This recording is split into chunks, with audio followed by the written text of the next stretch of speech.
14 game slate coming off a tiny Thursday that did not go well for me. But baseball's just not going anywhere. Last day of the regular season is next Sunday, I believe. Saturday? Sunday? I have no idea. I don't know. Soon, which is very exciting. But until then, we've got 14 games and a loaded pitching crop today. So, Adam, what's going on, man? How's it going? Excited to talk about some decent pitching. It feels like recently, even on the bigger slates, we've not had a whole lot to talk about. So this should be fun. Yeah, we did the early bird with Stratford last night. And I felt like he and I just talked about like all of these pitchers. It seemed to be really similar to either this past early bird that we did or like the one before that. I think it would have been 2 weeks since I missed the last one for the Hurricane. I was just like, wait, Dylan Cease, 80-something. He was like free last time. And then Merrill Kelly was like free last time. And now he's 8K. And I was like, okay, it's going to be one of those days. The bottom must be terrible. And it's pretty terrible. Yeah. It's a slate where I think that roster construction, it's a slate where I think you're doing, if you play across multiple sites that you can kind of get exposure to different players, it's going to really benefit you today because I think it's just a pretty drastically different slate depending on what site you're playing on. Absolutely. I've got lineup study pulled up for yesterday's relay throw. Really mad at myself. I also have the mini max up. Just 88% Clevenger, great. 56% Tanaka, great. Lost a third of my money. Not great. Go Twins. Go Twins. Yeah, I ended up having a little bit too much Montgomery that, it didn't go well. I mean, it was going to go poorly more often than it ever went well, that's for sure. You're hoping for that opposite, but... Yeah, that play was just entirely to get bats into your lineup and just hope that, some balls got hit at people. Yeah. Not sure if him getting ejected helped or hurt. It's up in the air. Yeah. Yeah, Minnesota, the highest scoring stack yesterday, beat the Yankees by a point. I was a little bit under the field there. Over on the Yanks, over on the Blue Jays, over on the Indians. Didn't really matter. Had to have that Nelson Cruz double dong. 34 fantasy points at 22% ownership in the mini-max. Just if you don't have that, it's going to be problematic to get to the top. Who else went crazy? Jack Flaherty, actually highest scoring pitcher, beat out Tanaka and Clevenger, but ultimately, as long as you had, two of those three, it's really not going to matter all that much. Plus, 118 pitches for Flaherty. Really? Yeah. he went 8 innings, and then Carlos Martinez came in the 9th and immediately gave up 3 runs to lose the win for Flaherty. I didn't know that he threw that many pitches. That's kind of crazy. Also crazy was the what'd you say? Did they win? I don't know what the final was. I know Carpenter homered in like the 10th. I don't know if they held that though.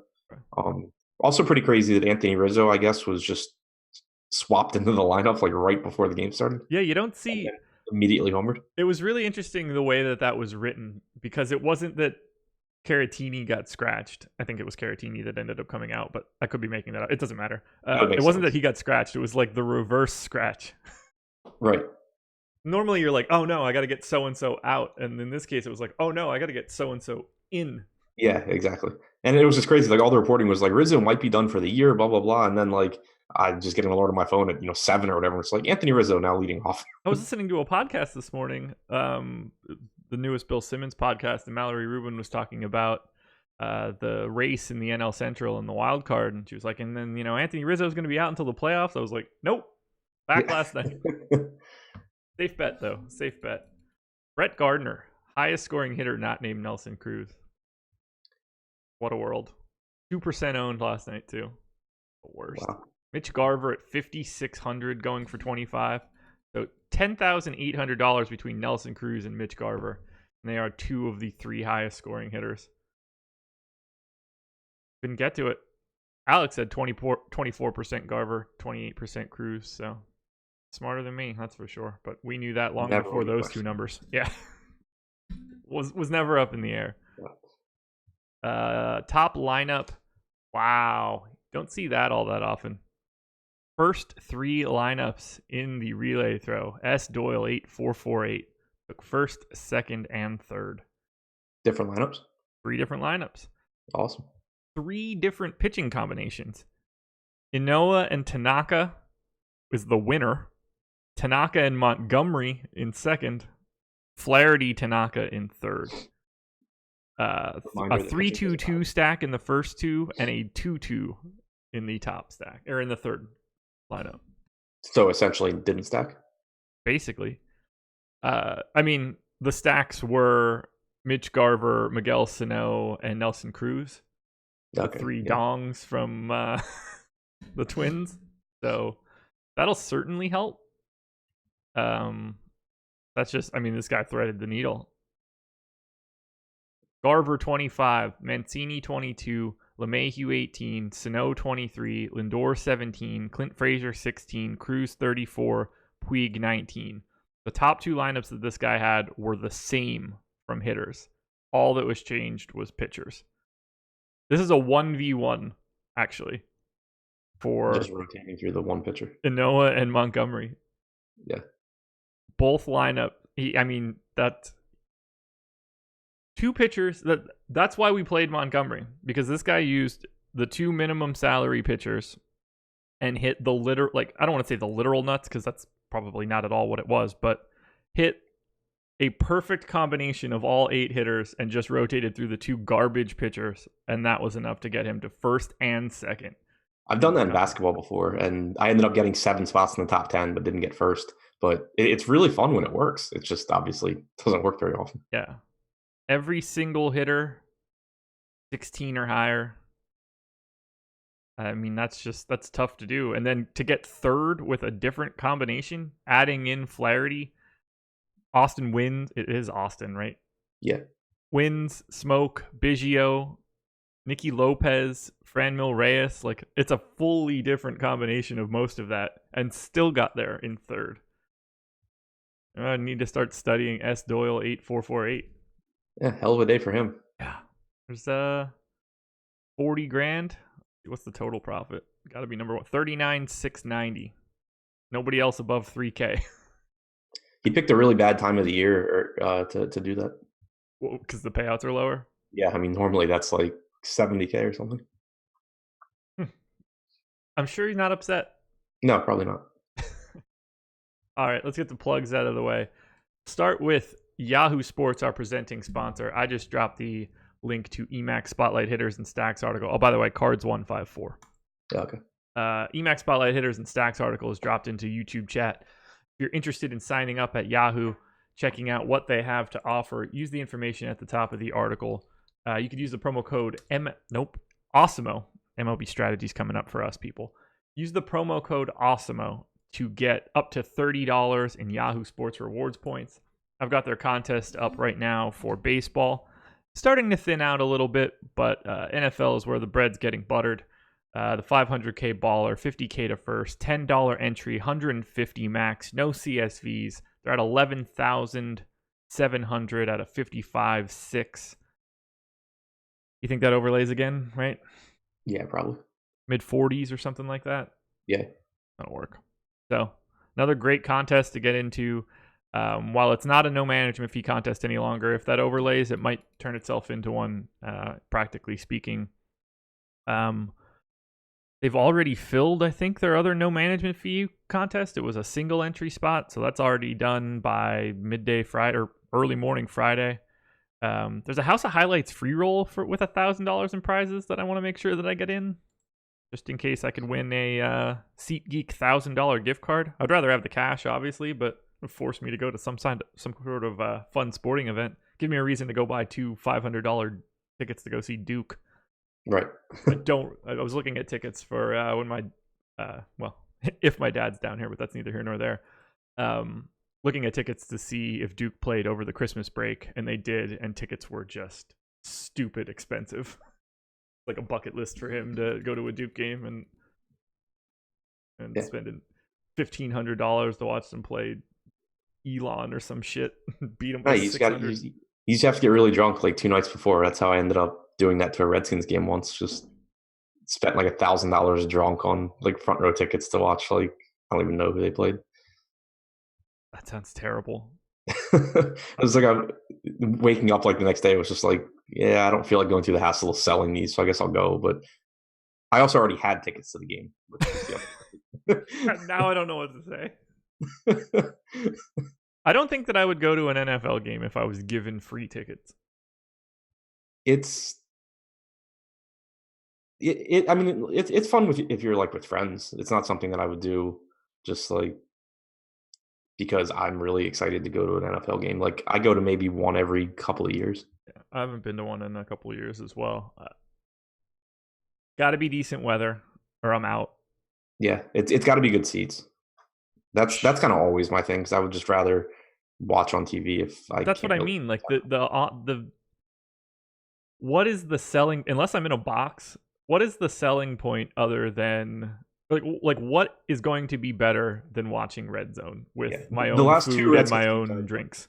The last two Redskins games I've gone to, I sat like basically on the field, so that was like cooler than watching at home. But in general, yeah, I agree. That's such a tough sell.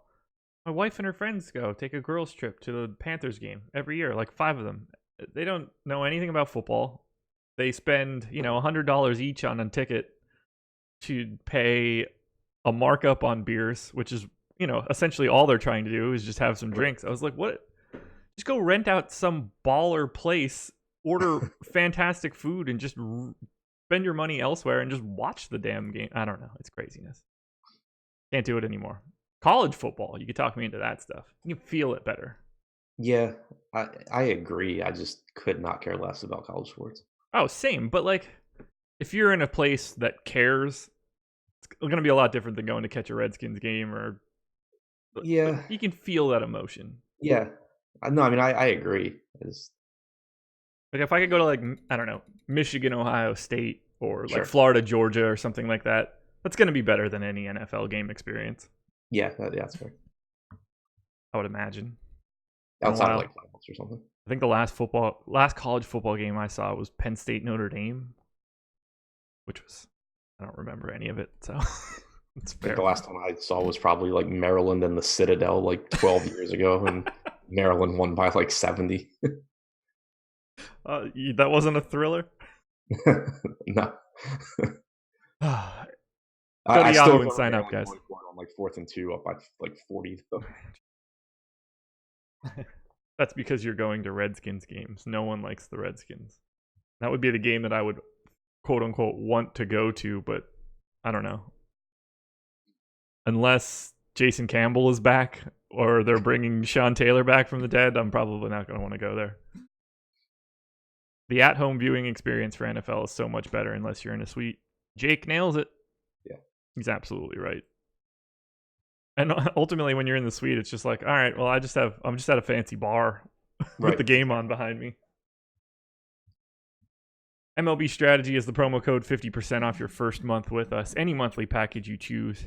And guess what? There's only one choice. It's Platinum All Access. Go check it out.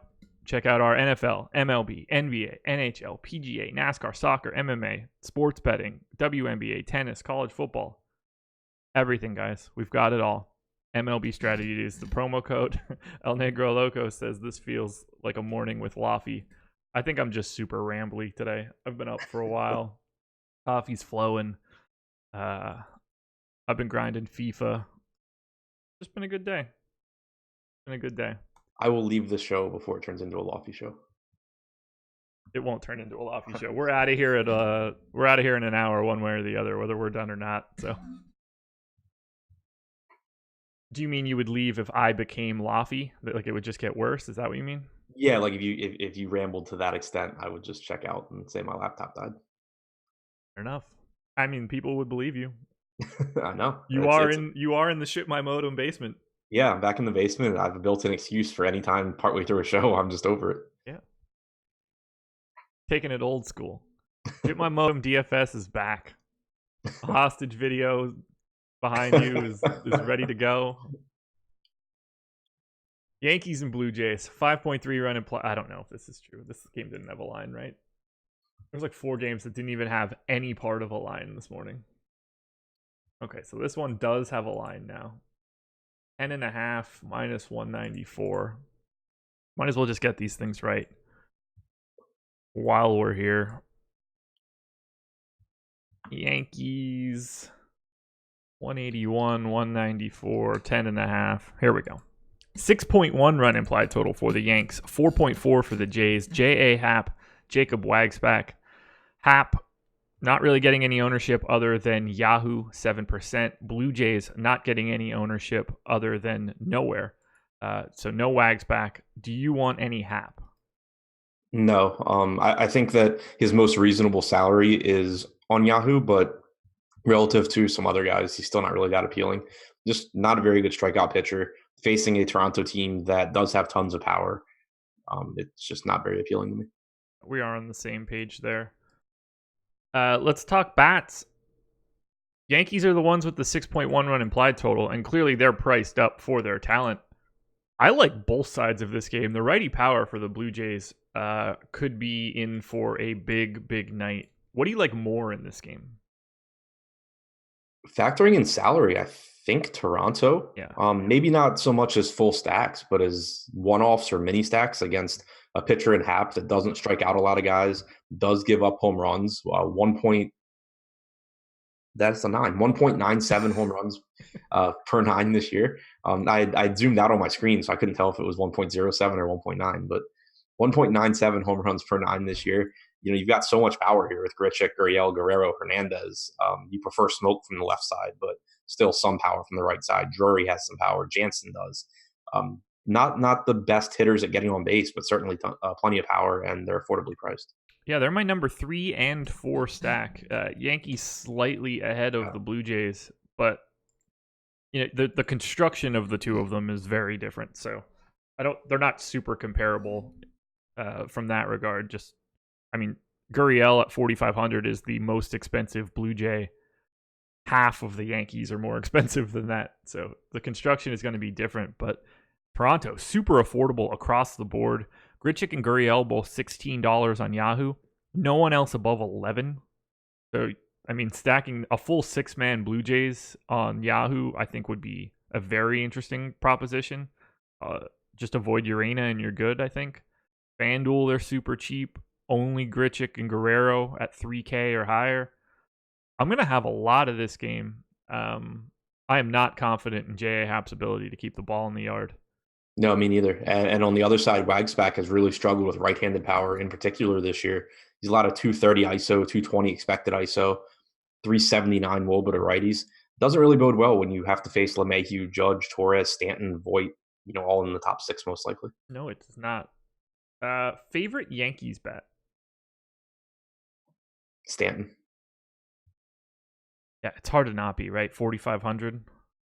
Yeah, he's just priced down, and you're talking about a pitcher in Wagsback that doesn't strike guys out, doesn't have that wipeout slider that can really take advantage of Stanton. So, really tough to see how. It's not tough to see how Stanton fails. He's a hitter, but the matchup is great for him. Same page with you.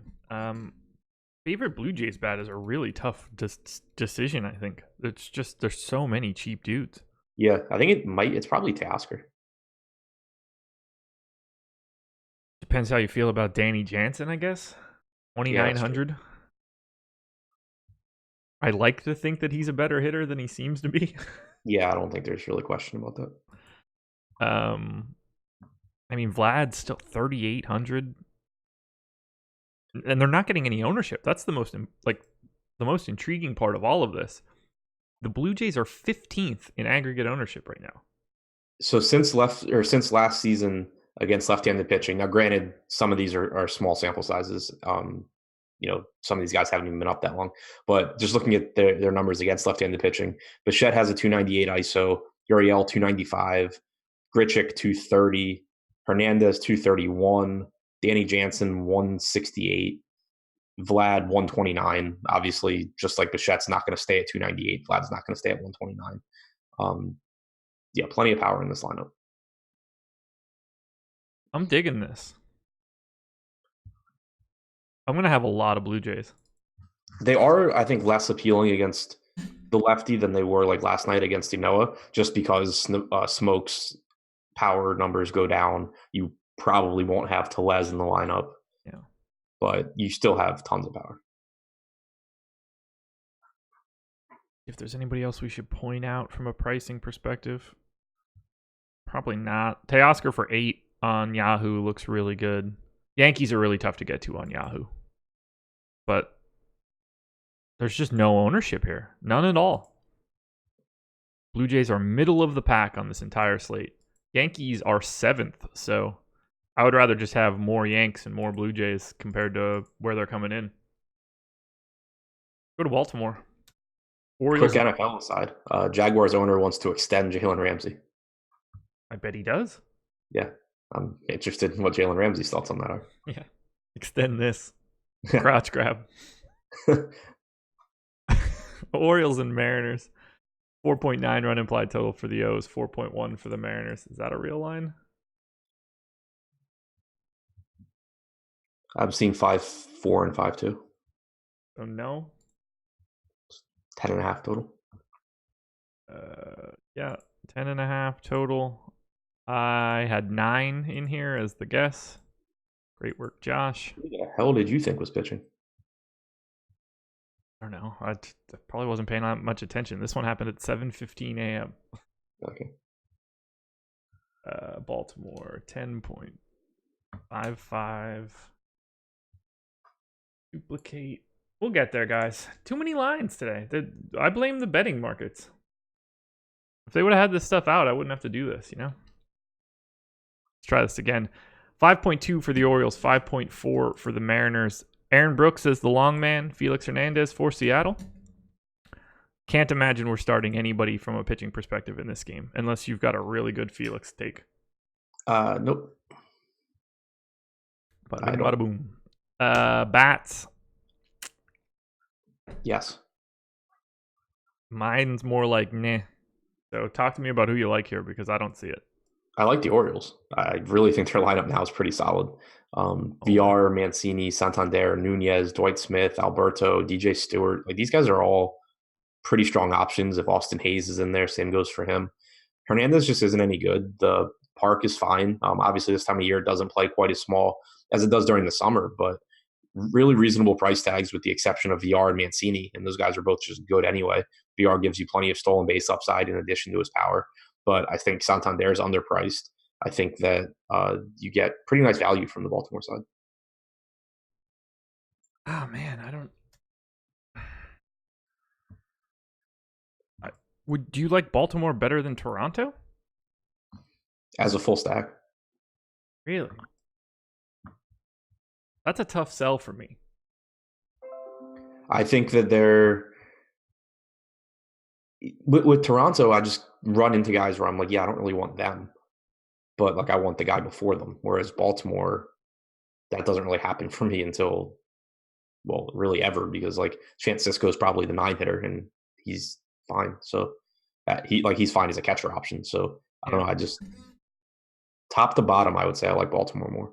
Interesting. Yeah, I'm on the opposite side. I prefer Toronto. Not that I have like some aversion to Baltimore or anything.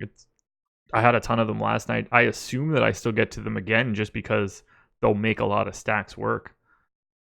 I think there's just enough. There's more power in that Blue Jays lineup than in Baltimore, and I feel a little bit better about the way that plays against Happ in comparison to Felix. Not like Felix is any good at this point.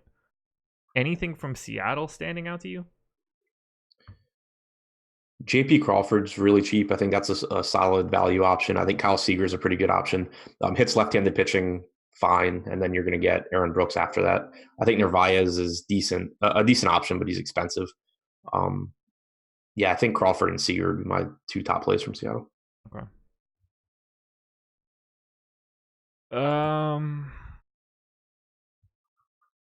Yeah, Seager looks good there for 4,400. Vogelbach for 42 isn't bad, but first base is just loaded. Yeah, ultimately, I don't think that I get as much here as I would like. I hope it stays quiet because I don't think I'm going to get there.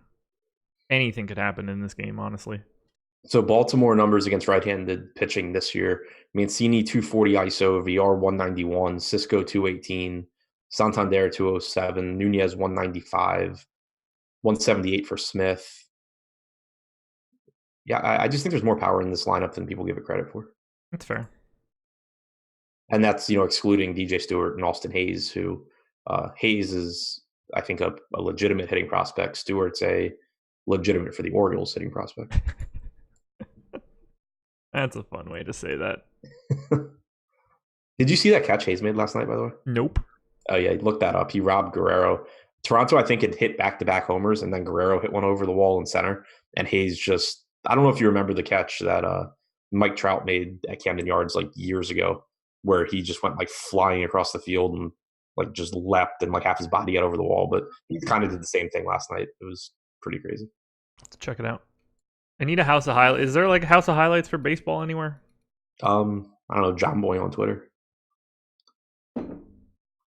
Not the same thing, but get some good highlights from there. Okay. I'll check it out. Make sure to check out the Bryce Harper ejection he posted yesterday. Okay. Check out. Check out. Favorite bat in the whole game? Probably Santander. I was just like, I think you're just going to say this just to say it. Nunez for me. Like VR is my favorite, but he's also really expensive. Right. I think Nunez is the best combination of position and price. Yeah, it's fair. No argument. Indians and Phillies. 5.2 run implied total for Cleveland. 3.7 for the Phils. Shane Bieber, Drew Smiley. Bieber at 21% ownership on Yahoo, 8 on FanDuel, 7 on DK. The price for Bieber on Yahoo looks pretty good. No ownership coming to Smiley. I have a hard time going all the way to the top for Bieber in this spot. I just think there's better options. I think he's a little bit more in play on FanDuel, but it seems like the public likes Jake DeGrom a little bit more there. What do you want to do with Bieber? Yeah, it's kind of how I wrote him up in today's deep dive, which is actually already written and will be posted not long after the show. Really proud of myself for that one. But I think he's a great option if he gets into your lineups. He's obviously a really, really good pitcher. He's got a decent matchup against Philadelphia, 3.8 implied run total, pretty balanced lineup in terms of lefties and righties. Bottom of the lineup gets pretty weak. The issue is just that there's opportunity cost to pitcher today. He's the most expensive pitcher on DraftKings. He's the second most expensive on FanDuel and Yahoo. So he's a perfectly fine option, especially if he's coming in under owned or lower owned than DeGrom in lineups where you just have the money. But there's no great cheap SP2 to pair him with. Like your options are like Jordan Zimmerman and Steven Brault. I don't feel great about that. And if you're going him plus someone in the mid range, then you're obviously taking a hit on bats. So I just think it's kind of tough to get up there. Yep, we're on the same page. I can't. I'm not doing Smiley here either. This is 9 righties. Should be fun. Yeah, I'm not interested in Smiley. Okay. Indians bats. As of right now, they are my number 2 ranked stack. They are coming in 7th in ownership. It's really hard to not like Puig, Franmil Reyes, Carlos Santana, Francisco Lindor, Oscar Mercado down to 4,400 now, becoming a little bit more viable. You on the Indians? Yeah. ISOs against left-handed pitching this year for this team. Luplo's at 359, Santana 226, Lindor 216, Reyes 236. These are since last year, sorry. So, plenty of power there. 190 for Roberto Perez at catcher is solid. 164 is okay for Mercado. Puig's 148 is one that just always blows my mind. Like, he hasn't hit left-handed pitching in years, but at the same time, he's cheap, and I don't really believe in reverse splits for hitters. So, more likely than not, he's going to just, at some point over the next year, just start crushing left-handed pitching. Yeah. Favorite Indians bat? Reyes. Okay. Yeah, hard for me to disagree. Only Reyes and Puig over 10% today. They are at 10 and 12, respectively. So I'm going to get to a lot of Indians. They are one of my favorite stacks. As of right now, the way that I'm looking at it, Indians, Yankees, Blue Jays, all dramatically underowned in my opinion, and going to be the core of a lot of my lineups. Anything from Philly standing out? I can't imagine we want to be going there against Bieber. I think Harper's interesting if he doesn't get ownership in tournaments. He's only 4,800. Bieber does give up some power, and Harper obviously has it. So it's not that I think it's a really high probability spot, but you are getting a pretty solid price tag on Harper in a spot that does bode well for power. Works for me. Rays and Red Sox. This game is craziness to me. 4.9 run implied total for the Rays, 3.6 for the Sox. Yes, 3.6 for the Sox. Charlie Morton and Rick Porcello. No ownership going to Porcello. Morton 27% on Yahoo, 17 on FanDuel, 17 on DraftKings. I have a sneaky suspicion that when we get closer to lock, if Mookie Betts is not in this lineup, Charlie Morton is my favorite starter today. How do you feel about Morton against this, whatever it is, version of the Red Sox? It's site dependent for me. I still don't like him on DraftKings. Or I don't like him isn't the right way to phrase that. He's not my favorite pitcher on DraftKings, really, no matter what this Boston.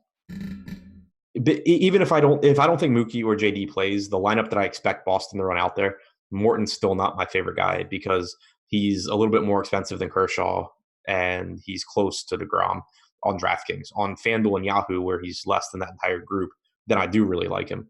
The thing is, if Mookie's out and JD's out, the lineup is really watered down in terms of production, but there would still be 6 hitters in this lineup that have a below 21% strikeout percentage against right-handed pitching.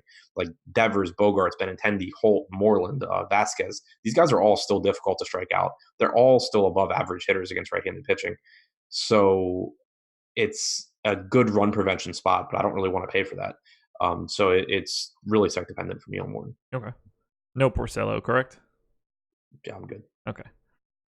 From a bat side, I don't get the sense that I'm going to be stacking up either side of this game. Nate Lowe, I don't know. D-Man Choi, this doesn't feel like a game where I want a ton of offense. No, going to Tropicana, one team facing Charlie Morton without possibly 2 of their best players. The other team being Tampa Bay. Like, it's a nice value. You get nice value on Joey Wendell if he's leading off. Nate Lowe's cheap, like you said, but I don't have a ton of interest in this one. Okay. Let's just keep it moving. Now, we're going to have a ton of interest in something here. Tigers and White Sox. 4.4 run implied total for the Tigers, 5-1 for the Sox. Jordan Zimmerman and Dylan Cease. 13% ownership going to Zimmerman on DraftKings. Single digits for Cease across the board. There's no way I'm spending $8,300 on Dylan Cease today. I don't care if he's facing the Tigers. The bigger question is, what do we do with a $4,800 Jordan Zimmerman against the White Sox? We're on very different pages on Dylan Cease. You like Dylan Cease for $8,300 today? I can tolerate him for $8,300, and I definitely like him on the other sides. I'm $6,300 on FanDuel, sure, but I agree that that's not that's a really good price and he becomes a good value, but he's still completely uninteresting given how much talent is at the top. Yeah, I don't know. I think he has as much upside as any mid-range pitcher. Wow. Okay, talk to me about it. Why? He's good. I mean, that is not a true statement at all. He's a 27-year-old dumpster fire. Dylan Cease? Oh, is he not? No, he's one of the top pitching prospects in baseball. Okay, he's not one of the top pitching prospects in baseball. Let's be honest here. Dylan Cease? Let's be honest here. Wait, who am I thinking of? You're thinking of Dylan Covey. Thank you. Thank you. Dylan Cease is 23 and throws 96 miles an hour. Yeah, thank you. You're right. God, dude, this baseball season needs to end. I was wondering why you thought it was so insane that this guy with a 70 grade fastball facing the Tigers was 8,300. Guys, I'm sorry. Baseball's melted my brain. I've got nothing left. I'm on fumes. You had me pulling up Fangraphs to make sure that I was talking about the right person, but now I do want to be clear here. I do think he's not a great play on DraftKings. I think he's a worse play on DraftKings than any other site. I don't think he's a priority whatsoever. The reason I think that he's still in play on DraftKings is that everyone's priced up. There's on DraftKings, I think my 2 favorite mid-range guys are him and Anibal Sanchez against Miami. Yeah. His strikeout upside is just higher than Sanchez's. His stuff's just so much better. He comes with plenty of risk. His command isn't very good. He's 23 years old. He's not a finished product. All of that. There's also the same thing we talked about with the Tigers yesterday. You want to pay close attention to the hitters that are actually in their lineup, because if you're getting a lineup that has Dewell Lugo, Jordy Mercer, Victor Reyes, Miguel Cabrera, it's a terrible lineup still, but it's a lower strikeout lineup. So that's something you want to pay attention to. But I think that he does still have upside here. He's fully stretched out. He threw 106 pitches his last start. There's no one on DraftKings at his salary or below it that I think has a higher ceiling than Dylan Cease. Reasonable stance to take. I'm gonna ask the White Sox respectively to just can you get rid of one of them? I don't need two Dylan C pitchers on the same team with pedigrees. I don't think it would be difficult for them to decide which one to get rid of. That's true. Oh my god, I feel like such a moron. Honestly, that's just I could not figure out how you were going to sell this. I was really confused by how anti. I didn't even think it was a question. I was like, he's garbage. Yeah, once you said he was 27, I knew who you were thinking of. And I just double checked to make sure that I was looking at the right name, and then I just kept being incredulous. Anyway, I will not have him on DraftKings for 8,300. He would work his way into lineups as value at 6,300 on FanDuel, and 31 is a fantastic price on Yahoo. I think we're largely on the same page. You probably like him a little bit more on DK. That's about it. I think people also probably have the impression that I absolutely love him just because of how that conversation went. Hey, and there's probably 15% of the people out there that think he is Dylan Covey. So, yeah, what do you want me to do here? I wish my face had turned green during that. That would have been great. My face should just melt off right now. How stupid I am. Jordan Zimmermann, 4,800. It's a legitimate conversation. He's the best value pitcher, right? Zimmerman? Yeah. I don't think so, but I think he's one of the two. I think Stephen Brault's better. Okay. Watched the roast of Alec Baldwin last night, and the joke was just being the best Baldwin is like your doctor telling you have the best cancer. That's sort of how I feel about Jordan Zimmermann here. Yeah. He's the best cancer. Yeah, I wouldn't talk anyone off of it. 16% strikeout percentage, 4.96 SIERA, facing the White Sox, who have plenty of strikeouts in their lineup. The other side of that, though, is that they do have plenty of power, and Zimmerman's given up 1.5 home runs per 9. I give a slight edge to Brault just because he's a little bit cheaper on DraftKings, and I think he's a little bit better, or at least has a little bit better strikeout stuff than Zimmermann does. But I think it's splitting hairs, and I would like to not roster either of them. I am on the exact same page. I will end up with way more Jordan Zimmermann than I want, and much like Mike Montgomery last night, I will grin and bear it and hope he doesn't die. What is the number of points that you would be willing to lock into for Jordan Zimmermann right now where you were just like, all right, I'll make it work? 12, 13. Okay. Yeah. I have him projected for 12.3. I feel like if I offered you 10, you'd be like, fuck it. All right. There's so much hitter value this time of year on 14-game slates that I don't know how much you need it. That's a really good point. God damn. So bad on that. If ever there was I've been really digging into basketball. All of the Dunked On podcast team previews are out, so it's just an hour and a half of very specific in-depth discussion on each team. I'm already checked out. And I'm listening to garbage teams too, trying to figure out what's going to happen for the Wolves. I listened to the back-to-back of Wizards Suns, which is not a lot going on for those two squads that's positive, that's for sure. They're predicting how many wins each team is going to get, and if you add them together, neither team's going to be 500 type shit. Bad. Real bad. All right, let's talk bats. If I'm picking between the two teams, I'm leaning towards the White Sox, but they don't profile the great way against Zimmermann. Lefty power is going to be what gets you there more often than not. That's basically just Moncada. Obviously, Abreu and Jimenez are still incredible from a power perspective. Do you anticipate getting bats in this game? Probably not too much, but I do agree the White Sox are my preferred side. Moncada, I think, is a really good play. And then Zach Collins is a really interesting catcher option if he's in the lineup. He's 3K on DraftKings, has some power, and is left-handed. There you go. Such qualifications. Zach Collins is playing and is left-handed. Has some power. He has 70 grade raw power. Okay.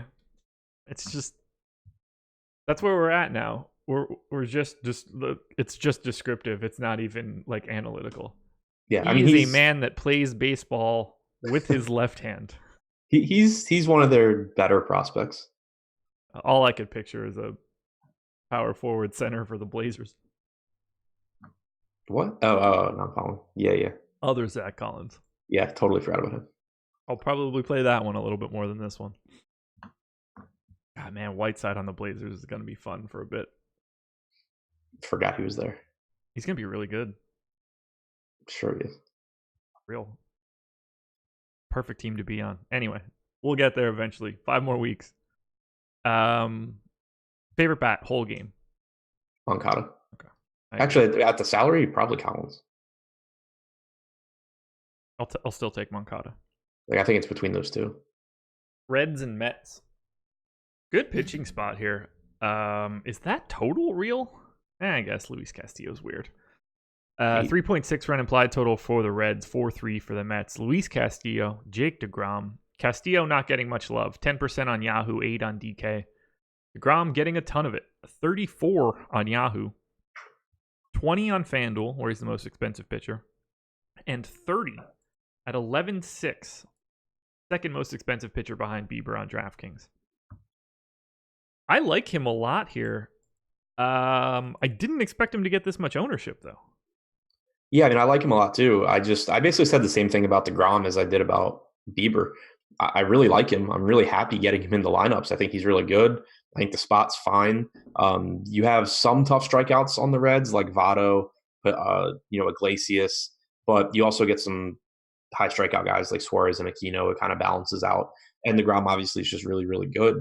But he's also expensive. And again, we just talked about Jordan Zimmerman, and we were comparing him to Steven Brault. That's what you're looking at as far as the cheap SP2s go, that you compare with DeGrom. So I think what it really will come down to is how easy is it to make lineups once starting lineups come out with DeGrom plus Anibal Sanchez or Dylan Cease or something like that, and not have to punt that SP2 spot, because that would make a big difference on my DeGrom ownership. I did not expect to see him at 30% on this slate with all of this pitching talent at the top. By the way, DeGrom 30% on DraftKings, Bieber at 7. Give me more Bieber. Yeah, 100%, right? They are not that separate. No, their numbers this year are almost identical. You factor in that Bieber pitches in the American League and DeGrom's in the National Leagues. That context bumps Bieber a bit. Today, DeGrom gets the edge because he's pitching in the National League and Bieber's in the American League. But it's not a big gap for me. And ceiling-wise, there's not a difference. Agreed. Brandon Johnson, when NBA starts, will there be daily NBA DFS strategy shows? Yes. They're my favorite thing to do all year. Yeah, I don't love DeGrom at this ownership, but I clearly love DeGrom. Yeah. And the NBA strategy shows are fun because we can actually talk about different things every day instead of the same pitchers and the same hitters. I love it. I cannot wait. Any Castillo for you? Just seems hard to spend that money. It's just really hard to get there. He's got a reasonably difficult matchup against the Mets, who I have respect for their lineup. Brandon Nimmo being back certainly makes it even deeper. And then you have him basically at the same price point as Kershaw, on some sites as Morton. So it's just really tough for me to get to Castillo, even though I do think he's a really good pitcher. All right, we're on the same page there. I don't get the sense that I'm going to have any bats.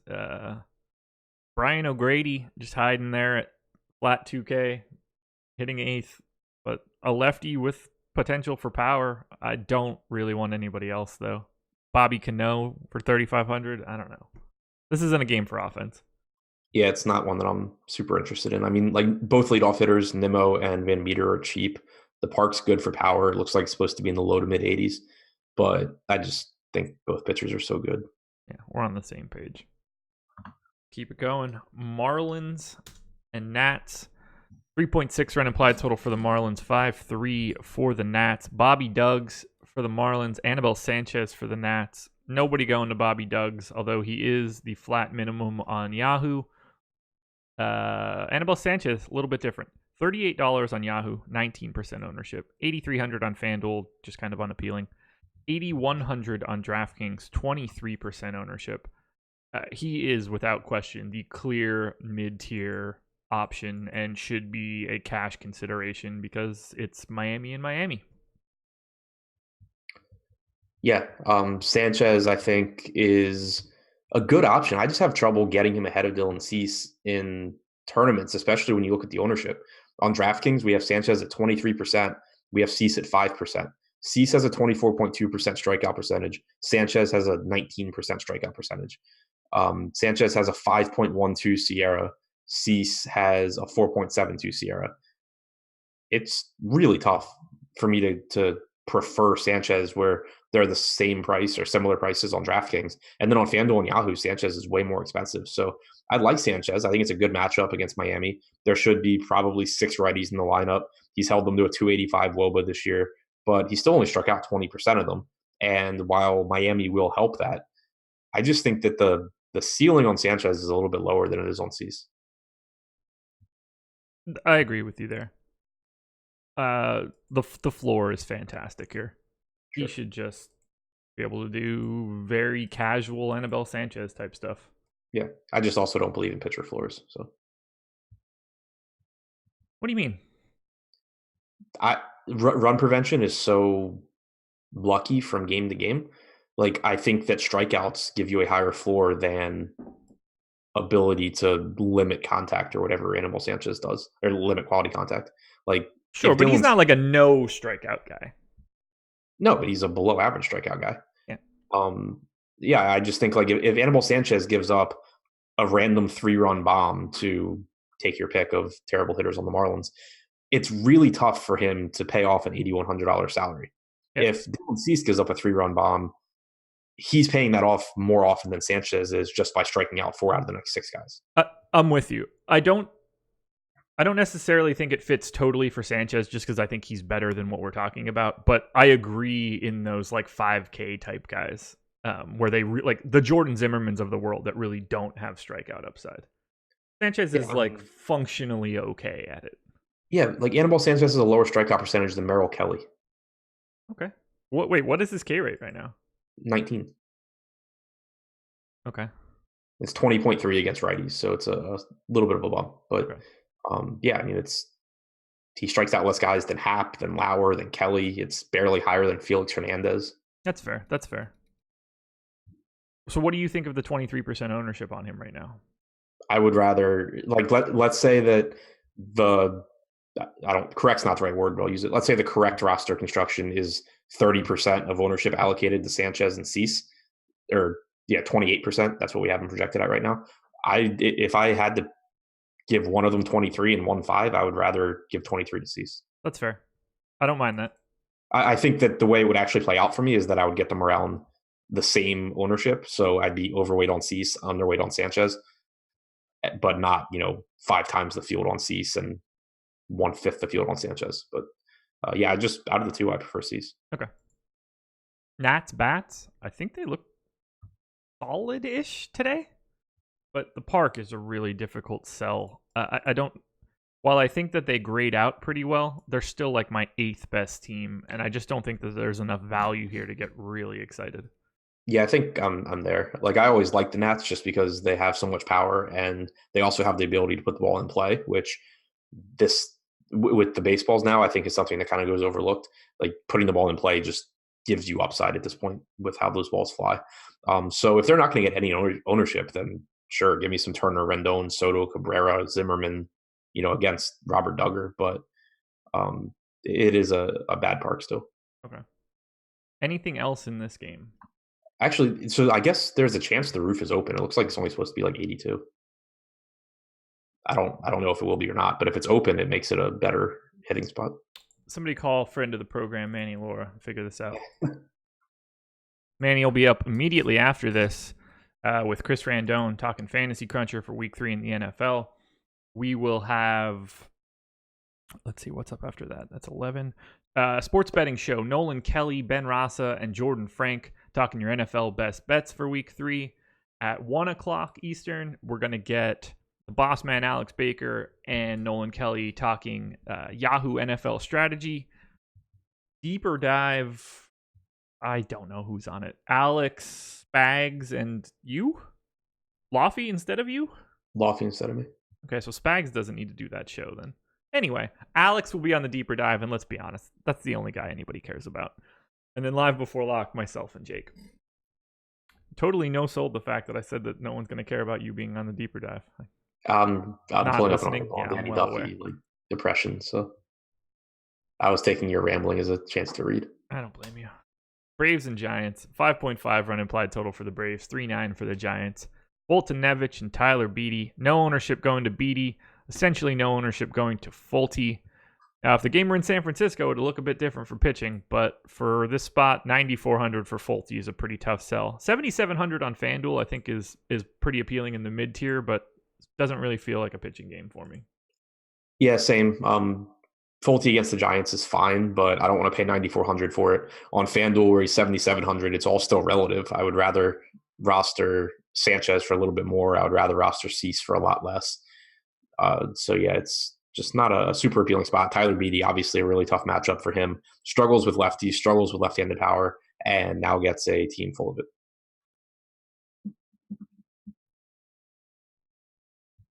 God, I don't like this game at all, and I wish I did. I like the Braves. I don't not like the Braves. They're middle of the pack for me. They're getting a little bit more ownership than I would have expected.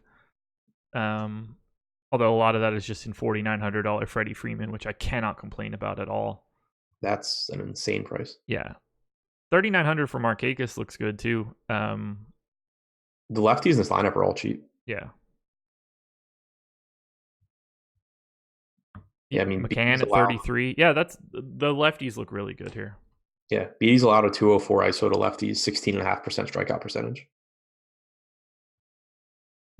And now gets Albies, Freeman, Markakis, Joyce, McCann. I wish Albies was better against righties, but oh well. Yeah, I think that in the context of where everyone else on the team is priced, Albies is overpriced. But I still think that he's perfectly fine overall at that salary. Any Giants bats at all? Belt's 3,800 with a nice park shift. Vote is 4K on DraftKings. I assume $7 on Yahoo because he's always $7 on Yahoo. Yep, $7 on Yahoo. So vote on Yahoo, Belt on DraftKings. Astros and Angels. 5.9 run implied total for the Stros, 3.2 for the Angels. Zach Greinke, Jaime Barria. Greinke, 23% owned on Yahoo, 17 on FanDuel, 28 on DraftKings at 9,800. I was hoping he was going to get a little bit less ownership here, but it's hard to not at least look at Greinke a little bit. This Angels lineup is really, really bad right now, even though it's not a great strikeout matchup. Well, some of it is. I don't get it. You don't get the ownership? Yeah. Did you look at the names in the Angels lineup? Yeah. I also looked at Zach Greinke. I mean, Jared Walsh, Michael Hermosillo, okay, there's still probably three guys in this lineup that strike out less than like 15% of the time. And they're probably all hitting the top five. So David Fletcher, Pujols, Simmons still drive down the strikeout percentage. Sure. Like Walsh and Thais and Ben Boom, if he's in the lineup, pull it back up. It's a fine overall strikeout matchup, but there are probably still going to be three hitters in the top five that make it really tough. Zach Greinke is priced up. Like he's 9,800. He's $1,000 less than Kershaw. He's expensive, and he is a below average strikeout pitcher getting a lot of ownership. I don't get it. You don't get it? You're surprised to see that ownership? When I went through this slate, I didn't even think about Zach Greinke. Wow. He was the first name I noticed. Yeah. The second lowest implied total on the slate for the Angels today. Yeah, I don't want to pay 10K for Zach Greinke. Like the guy strikes out 22% of hitters. We're gonna be on different way. Well, I don't love the fact that he's getting as much ownership as he is, so that's not helpful. Let's see what does he have a strikeout prop yet? Greinke 5.5 minus 140, so call it 6. Okay, that's about where I have him. So you assume you would have essentially 0? Probably. Like I don't know why I would spend 9,800 on Greinke when I can spend 8,300 on Cease or 8,100 on Sanchez.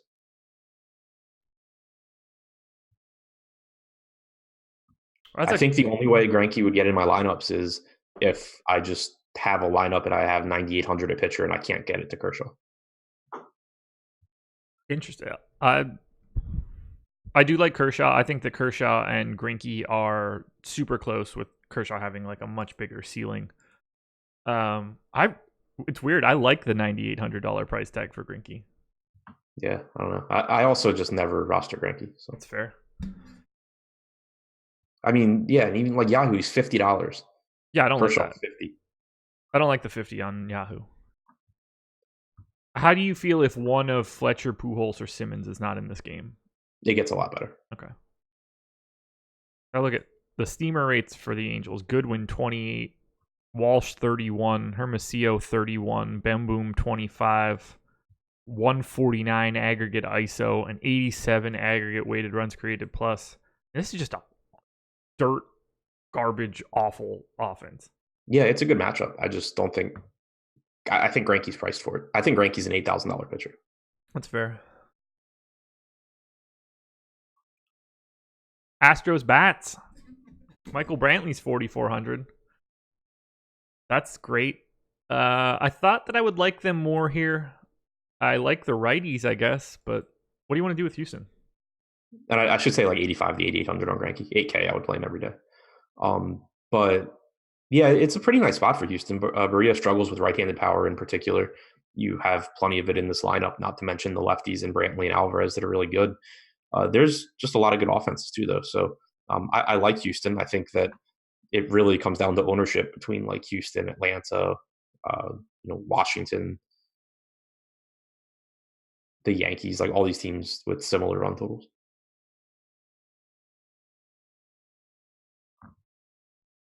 Favorite bat on the Astros side?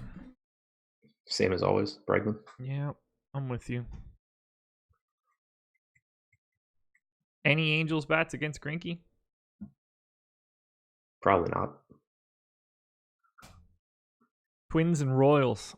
5.8 run implied total for the Twins, 3.7 for the Royals. Randy Dobnak and Eric Skoglund. This feels like the AAA World Series. No ownership going to either guy. Please don't tell me you have Dobnak Skoglund thoughts. Nope. How much Twins offense would you like here against Skoglund? Lots. Yep. Ellie Cruz, 5,300. Sign me up. Sano, 4,900. Sign me up. Jake called me Marwin Gonzalez last night. 3,800 dual eligibility. Sign me up. Literally. He called you Marwin Gonzalez? Yeah. He was saying that I was like the utility guy for the site. And he was like, "You're like Marwin Gonzalez." I was like, I don't know how to take that. It didn't help that I was like, can I just be like the good version of Ben Zobrist? Right. Jonathan Scope, 3,800. Great spot for someone that you're just trying to buy power. Jonathan Scope is like the right-handed Rougned Odor for me. Yeah, that's fair. And for what it's worth, I consider you more of a Ryan Flaherty than a Marwin Gonzalez. But yeah, Skoglund, not any good. 215 ISO to righties, 254 to lefties. Like this is since 2017. Lots and lots and lots of power in this lineup.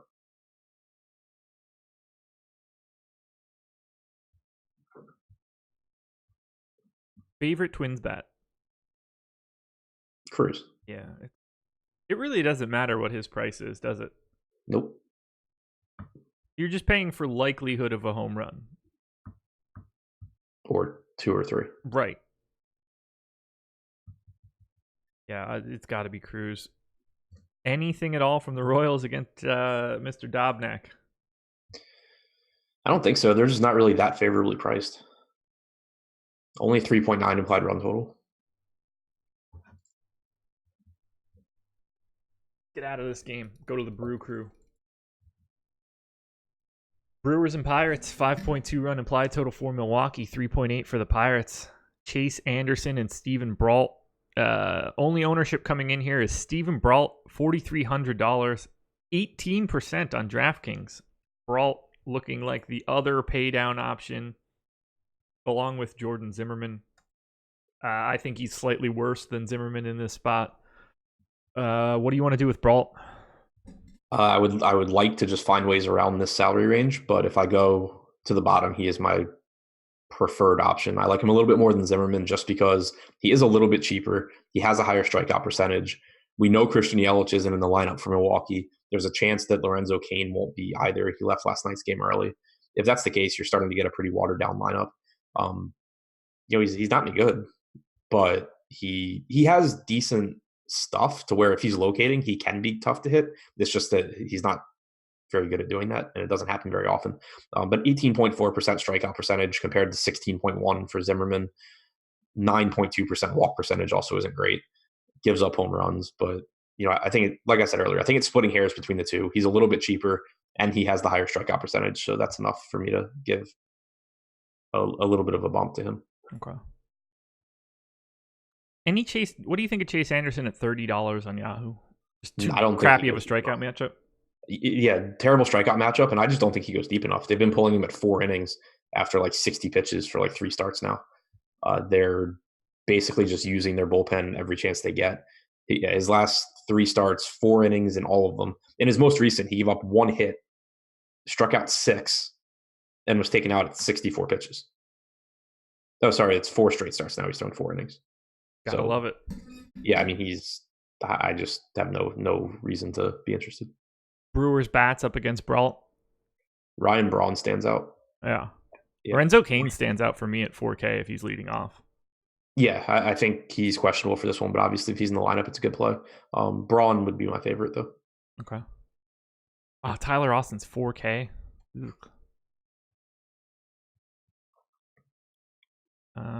Seeing if anybody else stands out. Wow, God, Keston Hara, 5,500. Yeah, I really like that. I really like that Braun call. 3K on FanDuel, $12 on Yahoo. Both look really good here. Yeah, I mean, if Brault's getting some ownership, targeting with some Brewers, I think is a really good idea. Favorite bat, whole game, Braun? Yeah, Braun. Alrighty. Hit the like button, subscribe to the channel. Helps us out tremendously, everybody. Do it right now. Don't even think about it. A's and Rangers, 4.7 run implied total for Oakland, 3.9 for the Rangers. Mike Minor fires at 10% ownership on DraftKings, Minor at 9 on Yahoo. That 10-1 price tag for Minor on DraftKings is impossible for me. Really, I don't have much interest in either thing. I could see shares of fires for sure, but I don't really want a lot at 5,700. Yeah, I think that Fires is someone we need to look for information on throughout the day. All that we really have right now, or all that I can find right now at least, is that Fires is starting the game, but Jesus Luzardo is pitching multiple innings in relief. Luzardo threw 3 innings his last time out in relief, and they've said they want to stretch him out further. They're trying to limit Fires as well. So my best guess is that Fires goes like 3 or 4 innings, and Luzardo goes 3 or 4 innings. But getting some sort of confirmation on that would be nice. If that is true, though, even though Fires is cheap, even though it isn't a decent matchup against Texas, I just can't pay for someone that is only going to give me 3 or 4 innings. I agree. Oakland, if we get something like Fires can throw 80 pitches and Luzardo can just close out the game, then it's different. Oakland looks interesting a little bit from a bats perspective just because they're so cheap. But it's just such a crap park, and Mike Minor's good-ish. Yeah, good enough pitcher. Terrible park for hitting. Like, no one's going to talk you off of or fault you for playing Chris Davis at $3,300 or Matt Chapman at $3,800. I think they're both good plays, but overall it's just pretty unappealing. Chris Davis currently hitting 220, so it looks like the ship has sailed on 4 straight years of hitting 247. I think the bigger travesty in all of this is that he went from 5 straight years of slugging over 500 to slugging 386. Yeah, that's been a bit of a problem. Ooh. I don't have anything else in this game. I don't know. Matt Chapman for 3,800 is probably the best option. Yeah, him and Davis, I think, are both fine. Chapman's probably the best. I can't say that Chris Davis is fine anymore. Yeah, I still think he's fine. I think he might be cooked. I just can't find anything to suggest that he is, outside of like actual results. I just don't know how someone loses 150 points of ISO. Well, exactly. Like that's not something that generally happens. No, it's not. He was worth 20 runs above replacement on offense the past 2 years. Negative 15 this year. A 4-win swing. Let's get to Kershaw. Dodgers and Rockies. 5.4 run implied total for the Dodgers. 3-1 for the Rocks. Clayton Kershaw. Peter Lambert. Can't get enough of Peter Lambert here. Yeah, I'm good on that. Clayton Kershaw is $50 on Yahoo, 28% owned. 10-4 on FanDuel at 11. 10-8 on DK, 20% owned. The Rockies haven't been bad against lefties this year. It's actually been functional, but they are a dumpster fire outside of Colorado. This feels like a really, really good spot for Clayton Kershaw. 3.1 run implied total for the Rocks is the lowest on the slate right now. What do you think about Kershaw? Favorite pitcher on DraftKings. I think it's a little bit tougher to get to him on FanDuel and Yahoo just because he's so close to Bieber in price. But I think he's a good play on those sites too. It's just that I can't say he's my favorite. But he hasn't been great over his last few starts, but his numbers since basically like middle of June, start of July have just been really, really good. It's coincided with his slider getting more depth on it, getting better movement on that pitch. He struck out 32% of hitters over 73 in the third innings since the start of July. That puts his strikeout percentage right up there with, obviously you don't want to just call it 32%, but it's, I think, more likely that his true strikeout percentage is higher than his 26% for the season. And that it's, in that 28 to 29% range, which puts him in the same ballpark as Bieber and DeGrom. And the Rockies are just awful outside of Coors Field. 73 WRC plus, 24.9% strikeout percentage. You have 2 dangerous right-handed bats in Arenado and Story, but beyond that, there's not much. So, I really, really, really like Kershaw. I agree. Grades out really well at the top end. You get the benefit of like a little bit of discount over the Morton, DeGrom, Bieber tier. Not getting as much ownership as I expected. I'm not really worried about him getting blown up. Righty power is worse in LA than lefty power. All the signs point in the right direction for him. Maybe we get lucky and one of the Rocky studs, like one of Story or Arenado, sits, because what the hell are they playing for? So could be a good spot. And anytime, like if they'll pinch hit early, everything is a benefit in this spot. So I'm with you. I like Kershaw quite a bit. How do you feel about Dodgers bats against Lambert? Because I think they look pretty tasty. Yeah, I think they do too. I'll throw them right in there with the Houston, that group of teams that I've mentioned with Houston. Houston, the Braves, the Nats. I think that ownership will dictate a lot in that group. Yeah, 17 to Jock, 21 to Muncy, 11 to Turner, 13 to Bellinger right now. Bottom 4 guys not getting it at all. They're not as owned as I would have expected, but they are the chalk stack of the day. 10% aggregate ownership. I just don't see them being... It seems like you could easily get to a unique 5-man stack on DraftKings, but parts of it are going to be very owned. Right. Yeah, I agree with that. Like, if AJ Pollock is going to be 1% owned, that makes it really easy to get not easy to get a Dodger stack, but you're getting a unique Dodger stack by adding that additional piece. Seager at 7, I think, is reasonable. Lux is only at 7 at 3,700. That's surprising. Yeah, I think Lux is a really good tournament play. I would say that he's probably the best on the Dodgers. Yep. Any Rockies bats against Kershaw? Whenever Story and Arenado are 46 and 4,500, I think they deserve a mention, but you still just have to keep in mind it's low probability anytime you take someone against Kershaw. Final game. Padres and Diamondbacks. Padres 4.4 run implied total. Diamondbacks 4.1. Eric Lauer, Merrill Kelly. No ownership going to either guy. They both just sort of seem passable. I'm not really interested in either. Is this the least appealing game on the slate for anything? Probably, yeah. I mean, like Christian Walker, Wilmer Flores, cool, but like, what are you supposed to do with this game? Eric Hosmer's free, I guess. They've got really good pricing on Yahoo. Yeah, I guess. No, this is just wholly unappealing. Yeah, it's a game with an 8.5 implied run total and 2 pitchers that don't strike anyone out. Yeah, I have, let's see, Padres and Diamondbacks. I have the Diamondbacks 19th overall and the Padres 24th. Neither team. Padres are getting a little bit of ownership, but it's mostly just Machado at 13%, which is obviously the spot. So I don't have anything to say about these guys. Hosmer on Yahoo, $8. Yeah, $8 on Yahoo, $3,500 on DraftKings. Hosmer is a perfectly fine point per dollar option, but the issue in tournaments is that you run into an opportunity cost issue whenever you roster a first baseman that isn't a legitimate home run hitter, which Hosmer is not. I don't have anything else. I don't want to talk about this game any longer. It stinks. Favorite stacks overall? Minnesota.